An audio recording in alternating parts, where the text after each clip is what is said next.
Star Wars Day is rapidly approaching next month, and as a handheld fan, there are tons of options, especially on PC handhelds. That's what we're diving into today. One of the only games I was hyped for under the EA Star Wars banner. Let's dive into a flight sim. Here is how I've gotten Star Wars Squadrons to run on the Steam Deck. For a brief summary, this game is about a struggle with the Empire, starting with a defection shortly after the destruction of Alderaan in Episode 4, and then jumping forward to the time after the Empire fell. You play as a member of a squadron of fighters for the New Republic, aiming to take down what is left of the Empire on missions of reconnaissance all the way to stealing a Star Destroyer. Now onto the deck. Despite me having worlds of trouble getting this game to work on the old 2021 GPD Win Max, Squadrons plays remarkably well on the Steam Deck. No need to worry about Proton, just boot it up and you're good to go. Just make sure you're patient. You'll see this lovely X on the screen whenever you first boot it up for a good amount of time. The first few times this happened, I thought the game was messed up and wasn't going to work at all, but after a minute or two, it will eventually boot into the main menu and work fine.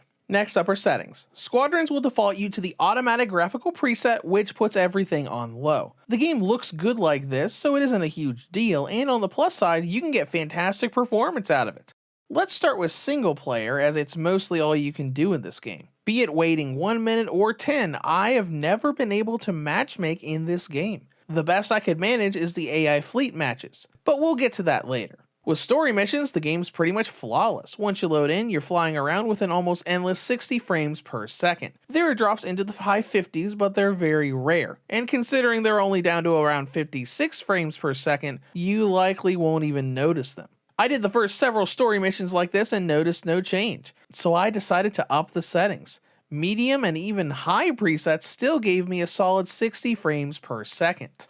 It's more when you get into the multiplayer fleet battles against the AI that drops begin to happen. I noticed pretty consistent drops into the 40s on low settings when beginning these matches, and regular drops into the 50s as I flew and played around through these missions. I tested this with the medium and high as well, and just like with story mode, there's not much difference. The drops happened a little more often on high, but I never saw the frames go below 50 outside of the initial load-in. And this is fantastic, but you know there's a downside, and that's battery life. On higher brightness, Squadrons will only give you about an hour and a half on the deck, while lower brightness only brings that up to about an hour and 45 minutes. It's not the worst I've seen on the deck, but it's not the best either. Now, as we wrap this up, would I recommend this game to Steam Deck users? As long as you don't care about online multiplayer, sure. It plays amazingly well and sticks up at 60 FPS a lot of the time. The battery life isn't outstanding, but if you want performance in a single-player flight sim in Star Wars, you'll get it on the deck. And that's all I have for you today. I'll be back soon with more Steam Deck performance and reviews. If you have any comments or questions, feel free to leave them below. Thank you for watching, and have a great day.